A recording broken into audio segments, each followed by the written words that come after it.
My lord, I know that you've only come into power in your tender years because of your father's sudden death, but you've got to do something about your uncles, the Duke of Gloucester and the Bishop of Winchester. They're supposed to be your advisors, but the squabbling between those two could be as bad as one of the worst distractions any king could have to face. And although many of your nobles would love to be crowned king, they don't realize that it's the loneliest job in the world sometimes. You've got to regain your lost cities in France. Believe me when I tell you that when the commoners ask if you can live up to your noble father's combat experience, having to say no is going to be the saddest experience you'll ever know. And the only thing worse than those two squabbling uncles of yours is the two bickering Dukes of York and Somerset. They're supposed to be sending reinforcements to Lord Talbot, but instead they're too busy fighting each other. I realize that it's just no good anymore since you were a child and your father went away to fight wars in France. But like it or not, you've got 3 big tasks ahead of you. Now, I spend my time making strategies that work, so here are yours. Number 1, develop your own confident leadership style. Number 2, regain your lost towns in France. And number 3, stop all the infighting. Number 3 is the most immediate number to deal with because Gloucester and Winchester are your advisors.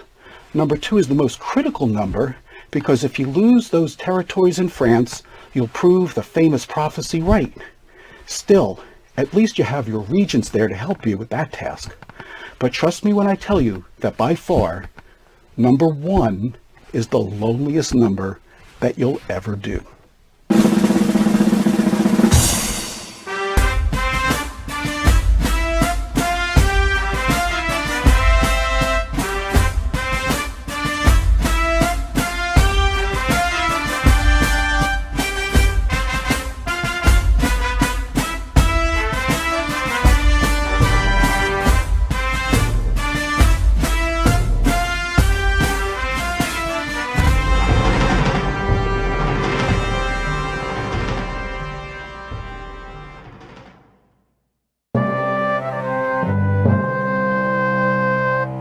In his satirical 1726 novel Gulliver's Travels, author Jonathan Swift demonstrates the silliness of politics when 2 nations go to war over which end of an egg is the correct end to cut. But as petty and ridiculous as that may seem, in Henry VI Part 1, we see how the houses of Lancaster and York begin a 30-plus year conflict known as the War of the Roses over whether a red rose or a white rose is better. So let's take a look at the plot. The play begins at the funeral of Henry V, who has recently died unexpectedly in the prime of his life while fighting in France. His brothers, the Dukes of Bedford and Gloucester, and his uncle, the Duke of Exeter, lament his passing and express doubt as to whether his son, the as yet uncrowned heir apparent Henry VI, is capable of running the country in such tumultuous times. Word comes about military setbacks and the loss of several major towns in France, and that a rebellion led by Charles the Dauphin is gaining momentum. In addition, Lord Talbot, the Constable of France, has been captured. Realizing that the situation is very dire, Bedford immediately heads to France and takes command of the army, while Gloucester remains in charge of England, and Exeter sets out to prepare young Henry for his forthcoming coronation. Meanwhile, in Orleans, the English army lays siege to Charles's forces. Inside the city, the bastard of Orleans approaches Charles, telling him that there is a young woman who claims to have seen visions and knows how the French can defeat the English. Charles summons the young woman, Joan La Pucelle, who is actually Joan of Arc. To test her resolve, he challenges her to single combat. Upon her victory, he immediately places her in command of the army. At the same time, just outside the city, the newly arrived Bedford negotiates for the release of Talbot and is successful. However, Joan immediately launches an attack. The French forces win, driving the English back, but Talbot and Bedford plan a sneak attack on the city and gain a foothold within the walls, causing the French leaders to flee. Meanwhile, back in England, what started out as a petty quarrel between Richard Plantagenet, the Duke of York, and the Duke of Somerset has now expanded to involve the entire court. York and Somerset asked their fellow nobles to pledge their allegiance to one or the other, and to do so by each lord selecting either a red or a white rose to indicate which side they're on. York then goes to see his uncle, the dying Edmund Mortimer, who's been imprisoned in the Tower of London. Mortimer tells Richard the history of their family's conflict with the king's family and how they helped Henry Bolingbroke seize power away from Richard II, but were afterwards shoved into the background. He also explains how Henry V had Richard's father, Richard Earl of Cambridge, executed and his family stripped of all its lands and monies. Mortimer reveals that he himself is in fact the rightful heir to the throne, and that when he dies, Richard will be the true heir, not Henry. Amazed at these revelations, Richard is determined to re-establish his birthright and vows to have his family's dukedom restored. After Mortimer dies, Richard presents his petition to the recently crowned King Henry, who agrees to reinstate the Plantagenet's title, making Richard 3rd Duke of York. Henry immediately leaves for France, accompanied by Gloucester, Exeter, Winchester, Suffolk, Richard, and Somerset. In the meantime, in France, within just a few hours, the French capture and then lose the city of Rouen. Unfortunately, after the battle, Bedford dies and Talbot assumes direct command of the army.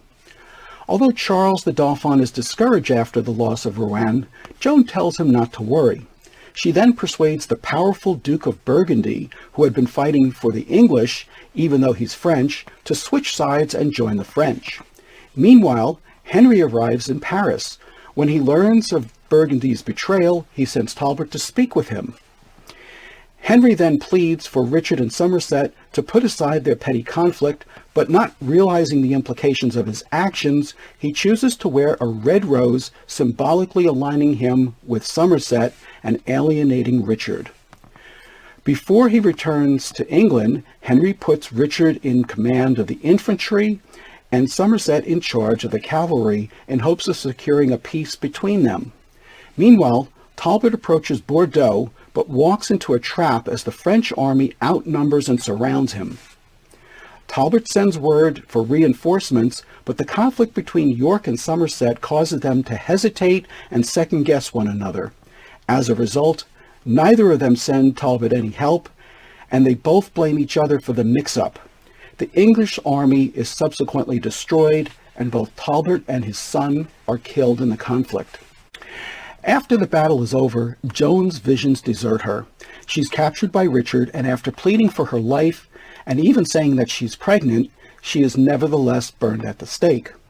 At the same time, urged on by the Pope, Henry requests a peace. The French listen to the English terms, under which Charles is to be a viceroy to Henry, and reluctantly agree, although only with the intention of breaking the oath at a later date and expelling the English from France. Meanwhile, the Earl of Suffolk captures a young French princess named Margaret of Anjou, whom he plans to have marry King Henry so that Suffolk can dominate the king through her. Suffolk attempts to persuade Henry to marry Margaret. However, Gloucester, the Lord Protector, advises Henry against it since Margaret's family is not rich and provides no dowry. He explains that the marriage would not be advantageous to his position as king, and besides, Henry is already promised to the king's niece. Unfortunately, Henry is so taken by Suffolk's description of Margaret's beauty that he agrees to the proposal. The play ends as Suffolk heads back to France to bring Margaret to England, and Gloucester expresses his concerns for what the future may hold for England. When we return, we'll look at some of the remarkable characters in Henry VI Part 1. One thing that you're bound to discover about the history plays is that there is an overabundance of characters. In fact, it's not unusual for actors in these plays to take on several roles in order to cover every part. Also, be aware that many of these characters have more than one name due to their titles, and that their titles sometimes change even within the same play. Henry VI becomes king at only 9 months old due to the untimely death of his father Henry V. Because he's so young, his uncle, the Duke of Gloucester, is named the Lord Protector. In essence, he is the King of England until the king comes of age to rule. However, even when Henry VI is old enough to rule, he's a weak leader, very effeminate, fearful, and unsure of himself. He's easily overruled by his lords, his uncle, the Bishop of Winchester, and especially Margaret when she becomes his queen later on in Henry VI Part 2. The Duke of Gloucester is a good Lord Protector, but his actions are usually thwarted by the meddling and self-serving Bishop of Winchester, who tries to cross him at every turn. In addition to Gloucester, the king has some other noble lords, including Lord Talbot, who is a heroic warrior assigned to control the uprisings in France. He's so fierce that his very name is used as a weapon to terrify the French. There's also the Duke of Bedford and the Earl of Salisbury, who have their king's best interest in mind. But other than them, most of the others are only interested in their own agendas and gaining power. Richard Plantagenet, also known as the Duke of York, and the Duke of Somerset cannot stop their quarreling with each other and almost single-handedly set off the War of the Roses and caused the death of Lord Talbot because of their infighting. The Earl of Suffolk captures Margaret of Anjou and is instantly captivated by her, but is prevented from marrying her when he remembers that he's already married. His plans to have Margaret marry Henry VI is done solely for his own self-interest and wreaks havoc over the future of the English throne. Edmund Mortimer is Richard Plantagenet's uncle, who should have been Richard II's heir to the throne instead of Henry IV. In his dying minutes, he reveals the truth to his nephew, who from there on in will also pursue the throne of England. And finally, Joan La Pucelle is actually Joan of Arc, the French leader who takes on the English troops in France. But remember that since this is a play written by an Englishman for an English audience, Shakespeare's character bears very little resemblance to the actual real-life saint. When we return, we'll look at some of the plot devices and memorable scenes from Henry VI Part 1. Unlike most of Shakespeare's plays, he used his plot devices very sparingly in this one. Obviously, there's a war.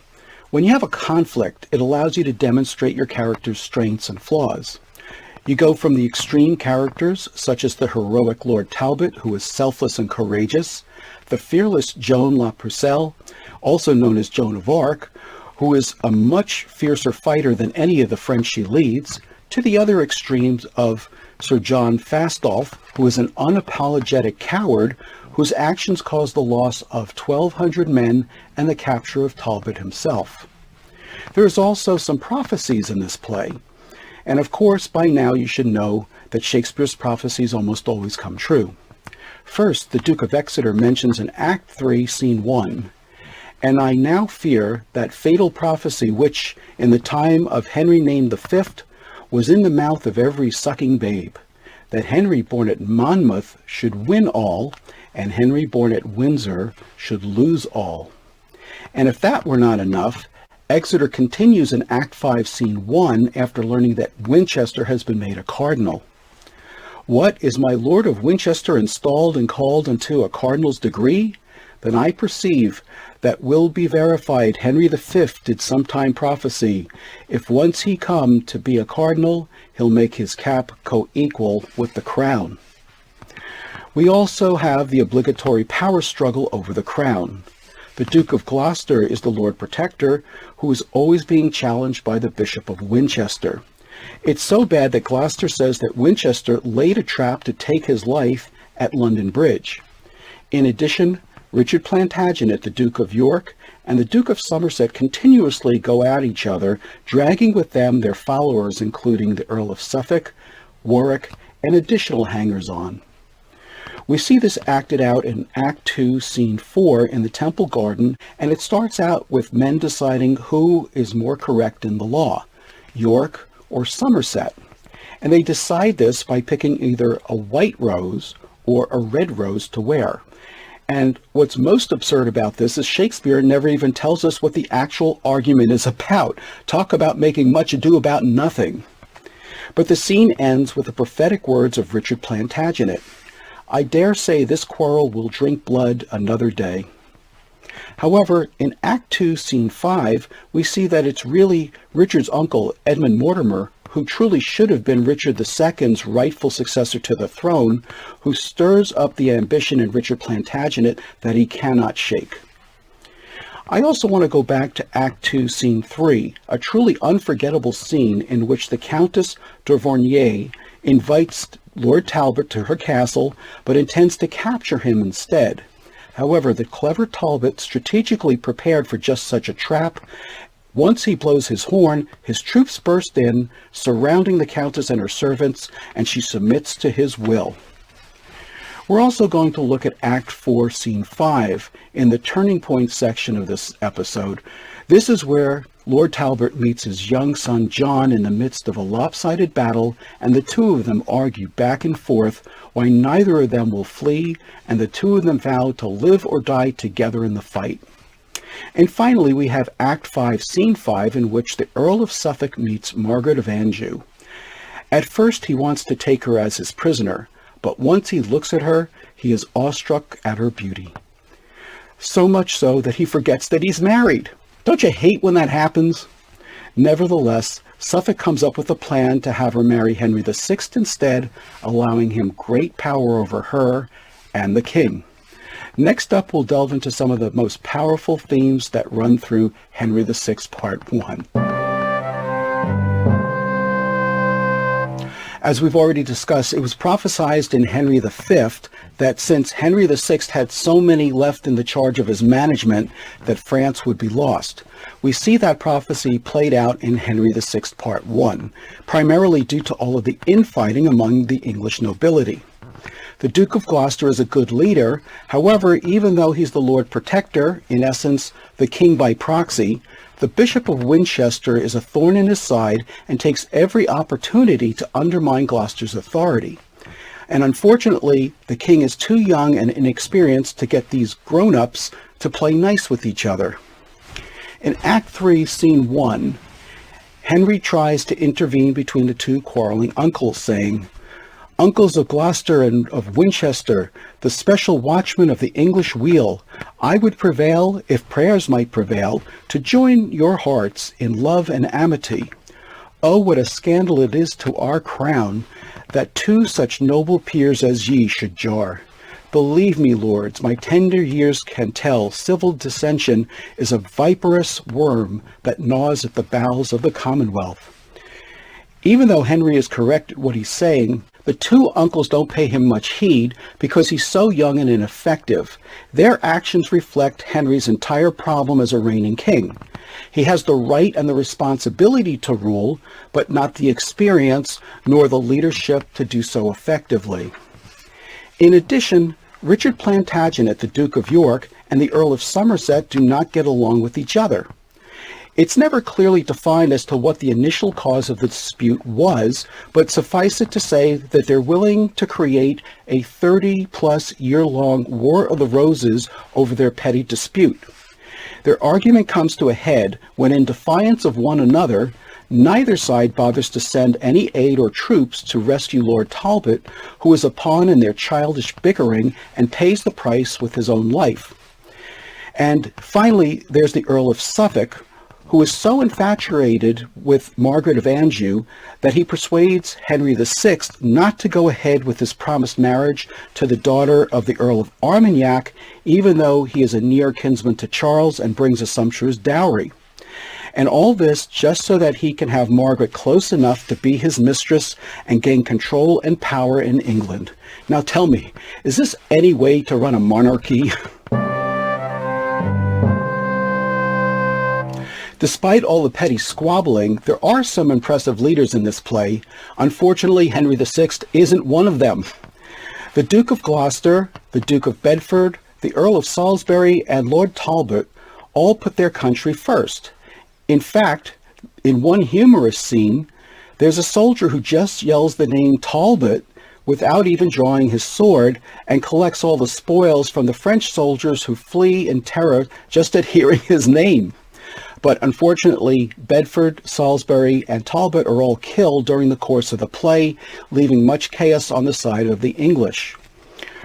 On the French side, most of the nobility are depicted as a bunch of buffoons until they are whipped into a fighting force by Joan La Pucelle. She's an excellent fighter and motivational leader. The history plays aren't loaded with humor. However, when Joan of Arc convinces Burgundy to defect from the English and join the French, it demonstrates first how persuasive her language can be, and second, just how fickle and untrustworthy Shakespeare thought of the French. Listen to Burgundy's reply after hearing only a few words from Joan in Act 3, Scene 3. I am vanquished. These haughty words of hers have battered me like roaring cannon shot and made me almost yield upon my knees. Forgive me, country and sweet countrymen, and lords, accept this hearty, kind embrace. My forces and my power of men are yours. So farewell, Talbot, I'll no longer trust thee. And Joan says, done like a Frenchman, turn and turn again. We see that Shakespeare doesn't miss the opportunity to demonstrate how untrustworthy the French can be and have Joan confirm that she thinks so in her aside. When we return, we'll look at some of Shakespeare's most powerful lines in the play.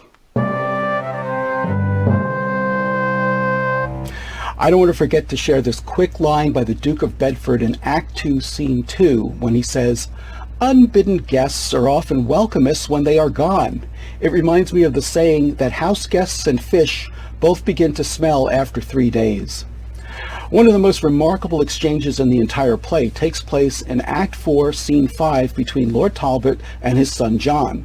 Talbot wants his son to escape and live, but John refuses to leave his father. Listen to their heroic and selfless exchange, which finally ends with both of them agreeing to stay and fight together no matter what happens. Talbot says, "O young John Talbot, I did send for thee to tutor thee in stratagems of war, that Talbot's name might be in thee revived, when sapless age and weak, unable limbs should bring thy father to his drooping chair. But, O malignant and ill-boding stars, now thou art come unto a feast of death, a terrible and unavoided danger. Therefore, dear boy, mount on my swiftest horse, and I'll direct thee how thou shalt escape by sudden flight. Come, dally not, be gone." And his son says, "Is my name Talbot, and am I your son, and shall I fly? Oh, if you love my mother, dishonor not her honorable name to make me a bastard and a slave of me. The world will say he is not Talbot's blood, that basely fled when noble Talbot stood. Fly to revenge my death if I be slain. He that flies so will ne'er return again. If we both stay, we both are sure to die. Then let me stay, and father, do you fly. Your loss is great, so your regard should be. My worth unknown, no loss is known in me. Upon my death the French can little boast. In yours they will, in you all hopes are lost. Flight cannot stain the honor you have won, but mine it will that no exploit have done. You fled for vantage, everyone will swear, but if I bow, they'll say it was for fear. There is no hope that ever I will stay, if the first hour I shrink and run away. Here on my knees I beg mortality, rather than life preserved with infamy. Shall all thy mother's hopes lie in one tomb? Aye, rather than I'll shame my mother's womb. Upon my blessing I command thee go. To fight I will, but not to fly the foe. Part of thy father may be saved in thee, no part of him, but will be shame in me. Thou never hadst renown, nor canst not lose it. Yes, your renowned name, shall flight abuse it? Thy father's charge shall clear thee from that stain. You cannot witness for me being slain. If death be so apparent, then both fly, and leave my followers here to fight and die? My age was never tainted with such shame, and shall my youth be guilty of such blame? No more can I be severed from your side than can yourself in twain divide. Stay, go, do what you will, the like do I, for live I will not if my father die. Then here I take my leave of thee, fair son, born to eclipse thy life this afternoon. Come, side by side together live and die, and soul with soul from France to heaven fly. Not only does Shakespeare vividly and unapologetically demonstrate the heroic and noble qualities of this father and son duo, but he does so in some of the most magnificent poetry found in any of his plays. It almost feels as if he's showing off his gift for language. And let's look at how this play ends, with Suffolk successfully convincing King Henry to marry Margaret instead of the daughter of the Earl of Armagnac, thus losing much political leverage and wealth in the exchange. And note also that Suffolk's only reasons for doing this are his own lustful self-interest in seducing Margaret and gaining power for himself. In Act 5, Scene 7, he says, "Thus Suffolk hath prevailed, and thus he goes, as did the youthful Paris once to Greece, with hope to find the like event in love, but prosper better than the Trojan did. Margaret shall now be queen, and rule the king, but I will rule both her, the king, and the realm." When we return, we'll look at some of the major turning points in Henry VI Part 1, as well as some of the correlations to the other Shakespeare plays.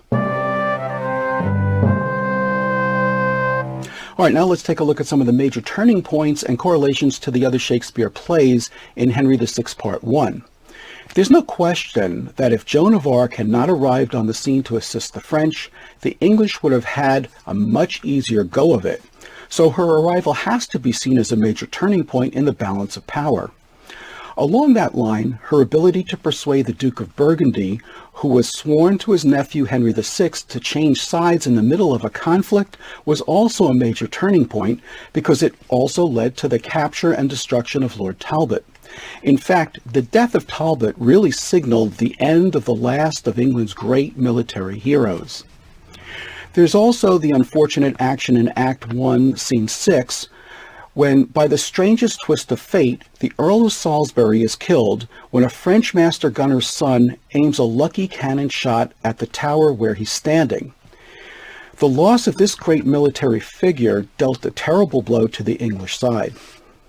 And as we've already discussed, the fact that Richard Plantagenet meets Edmund Mortimer just moments before his death and learns the truth about his rightful claim to the throne makes him more than just a self-interested, disgruntled noble, and someone who truly deserved to be the King of England. And finally, the fact that the Earl of Suffolk could successfully convince Henry VI not to honor his commitment to go through with his betrothal to the daughter of the Earl of Armagnac and set his sights on Margaret, the impoverished daughter of the King of Naples, drastically altered Henry's credibility with France and led to his failure to create any alliances with Charles. In addition, it greatly demonstrated to Gloucester, Winchester, and Suffolk how easily the king could be manipulated. As far as correlations go, Joan La Pucelle is shown conjuring evil spirits at the end of the play in order to gain power. We'll see this in Henry VI Part 2, when Dame Eleanor, Gloucester's wife, does the same thing and pays a heavy price for it. There are really only 3 women characters in this play: Joan of Arc, the Countess de Vorigny, and Margaret of Anjou. That's similar to the life and death of King John, where the only female characters are Queen Eleanor, Constance, Lady Blanche, and Lady Falconbridge. Of course, in The Tempest, we really only have one, Marina. But take note that even though they're few in numbers, they tend to be strong, rich, and remarkable characters. And one can't help but see some similarities in Cardinal Winchester and the power-hungry Cardinal Wolsey in Henry VIII. In this play, the Duke of Burgundy abandons Henry VI and joins the French. We also saw changing of loyalties in Richard II with Henry Bolingbroke, in Henry IV Part 1 with Harry Percy and his uncle, in Henry VI Part 2 with Warwick and Clarence, and in Richard III with the Duke of Buckingham and Lord Stanley. But there's also a biblical correlation in this play. In Act 2, Scene 3, when the Countess de Vorigny thinks she's captured Lord Talbot, he surprises her by saying she doesn't really have him. She says, "This is a riddling merchant for the nonce. He will be here, and yet he is not here. How can these contrarieties agree?" Well, this sounds very similar to St. John chapter 16, verse 16, in which he says, "A little while, and now you shall not see me, and again a little while, and you shall see me, because I go to the Father." This is when Christ is about to make his resurrection, and he explains to his apostles that he will be going away, but they will see him again when they enter the kingdom of heaven. What Talbot is saying to the Countess is that you might think you have me in body, but you have no idea how powerful I am when you take on my entire army. When we return, we'll look at some interesting facts from Henry VI, Part 1. In preparing to do this episode, I did some research and I came across some interesting facts. In the BBC Shakespeare version of this play, which aired in 1983, actor Peter Benson plays King Henry VI. He's about 39 years old at the time. However, in real life, Henry VI would have been about 4 years old when the play begins, 10 years old when he has his coronation in France, and 23 years old when he marries Margaret. By the way, Margaret was only 15 years old when she married Henry. In Henry V, we saw that Richard, the Duke of York's father, Richard, Earl of Cambridge, was beheaded for treason in the Southampton plot.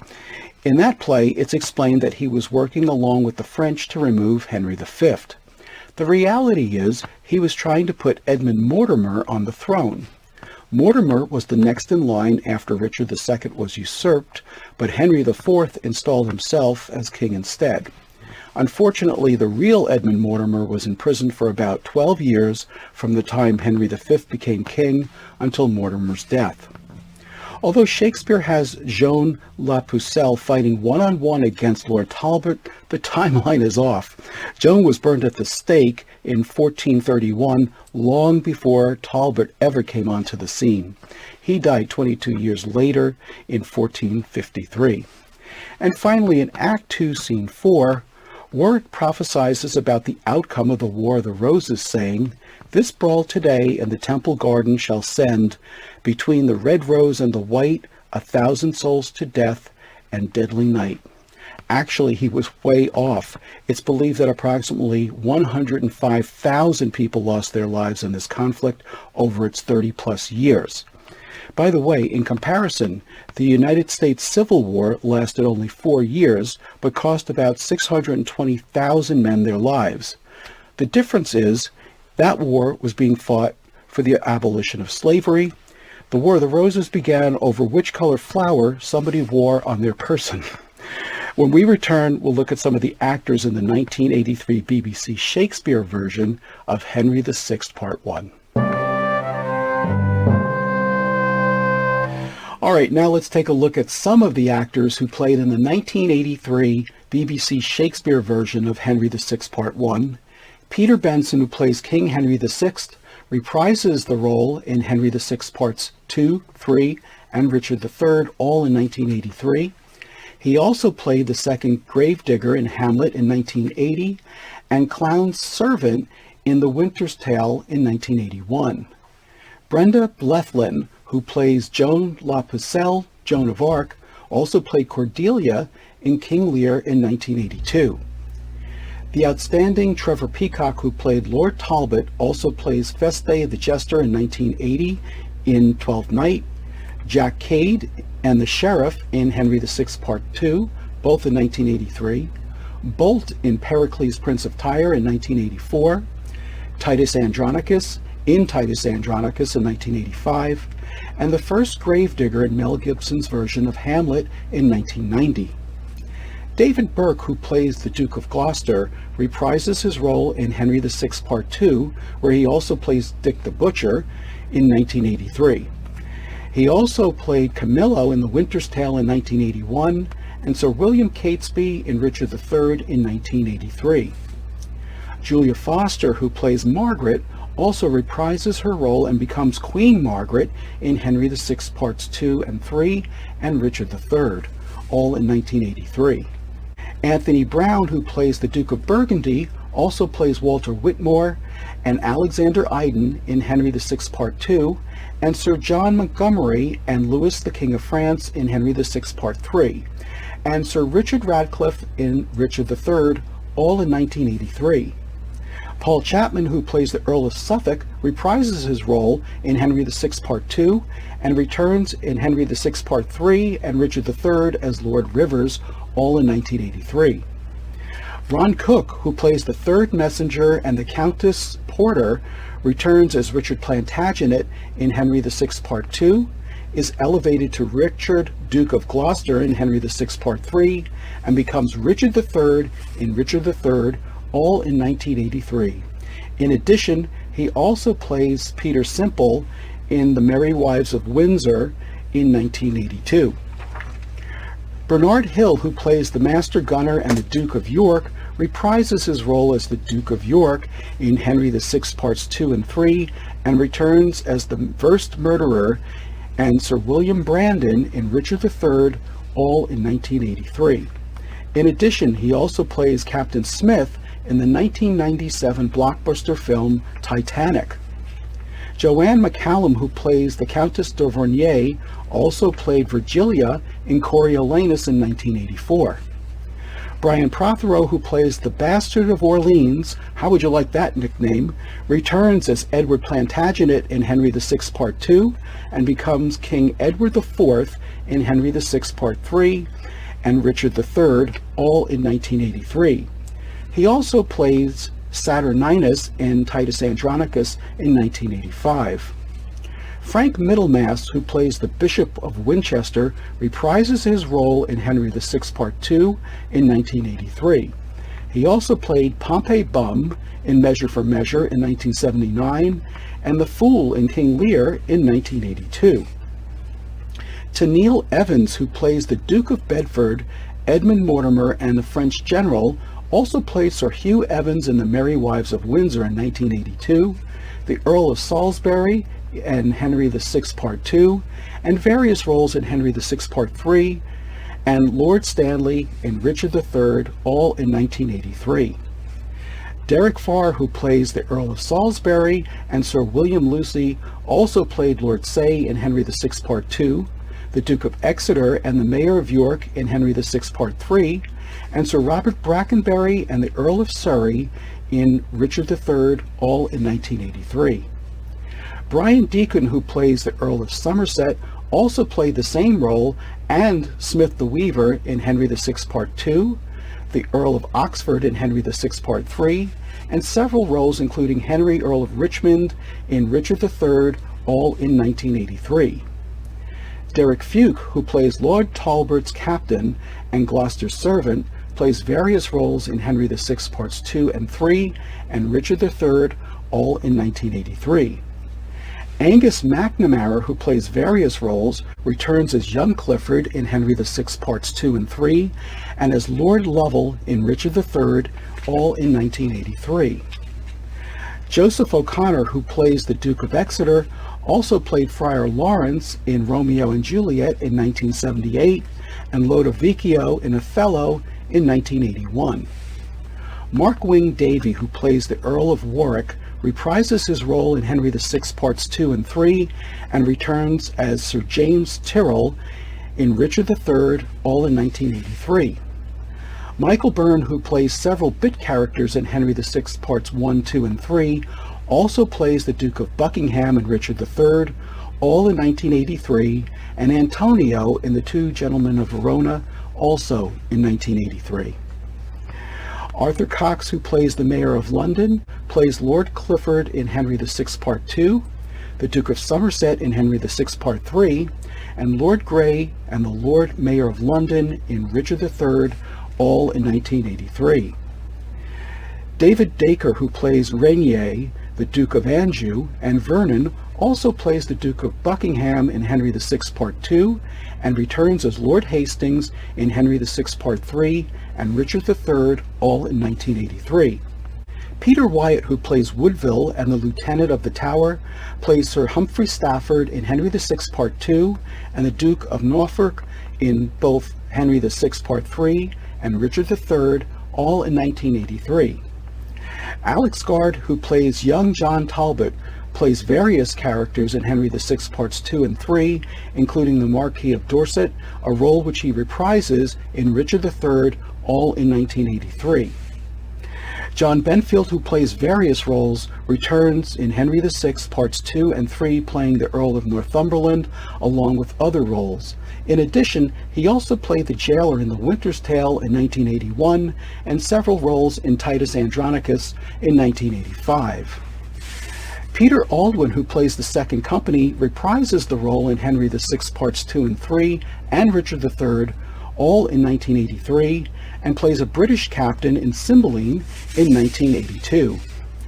And finally, once again, Paul Jesson, who plays the second messenger to the king, also played Clown in The Winter's Tale in 1981, Cloten in Cymbeline in 1982, multiple roles including the Duke of Clarence in Henry VI Parts 2, 3, and in Richard III, all in 1983, the First Citizen in Coriolanus in 1984, and Costard in Love's Labour's Lost in 1985. That means that he has appeared in 8 different BBC Shakespeare plays, to my count more than any other actor in the entire series.